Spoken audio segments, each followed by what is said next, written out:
ఇంతకుముందు సుభాష్ పాలేకర్ గారు చెప్పినట్టు భూమికి మనము పాలకు మజ్జిగ ఎలాగో భూమికిలోని జీవరాశులన్నిటికి కూడా ఈ జీవామృతం కూడా అలానే పనిచేస్తుంది పాలకు తోడులాగా.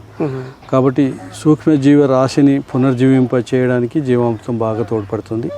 ఈ జీవామృతానికి ఇంగ్రీడియంట్స్ ఏంటి అంటే ఒక 200 లీటర్ల డ్రమ్ము లోపల 10 కిలోల ఆవు పేడ, 10 లీటర్ల ఆవు మూత్రము, 2 కిలోల నల్ల బెల్లము, 2 కిలోల పప్పుల పిండి, ఎనీ డైకాటిలిడాన్స్, అది మంచి శనగలు కావచ్చు, అలసందలు కావచ్చు, పెసర కావచ్చు, మినుములు కావచ్చు, ఎనీ డైకాటిలిడాన్స్, ద్విదళ బీజాల 2 కిలోల పిండి, తర్వాత గట్టు మన్ను, పిడికడంతా గట్టు మన్ను లేదా పుట్ట మన్ను.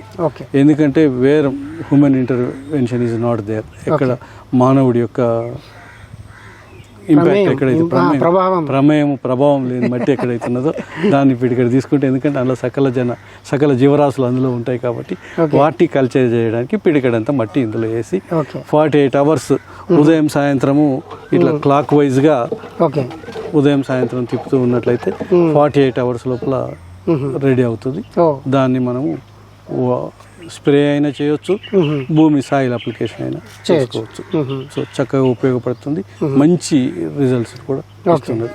ఇక్కడ ఇంకొక విషయం మీకు చెప్పదలుచుకుంది ఏంటంటే ఆవు పేడ, ఆవు మూత్రం, ఈవెన్ జీవామృతము కూడా చేయలేనటువంటి వాళ్ళు ఉంటే, చేయలేకపోతే డైరెక్ట్ ఆవు పేడను కొంచెం పిసికి తర్వాత ఆవు మూత్రంలో కలిపి నీటిలో డైల్యూషన్ చేసుకుని స్ప్రే చేసుకుంటే కూడా చక్కగా ఉపయోగపడుతుంది.